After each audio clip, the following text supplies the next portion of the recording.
To open an Etrade checking account, first visit the Etrade website and locate the account opening section.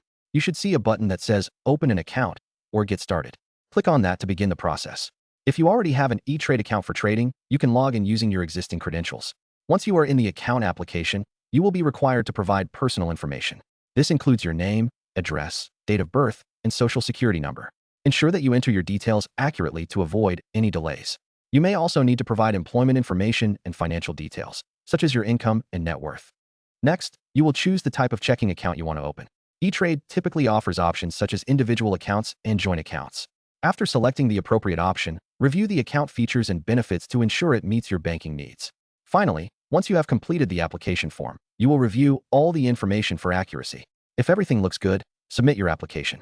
You may receive a confirmation email shortly after, and your new Etrade checking account should be ready for use within a few business days. Be sure to log into your account to familiarize yourself with its features and take advantage of everything Etrade has to offer.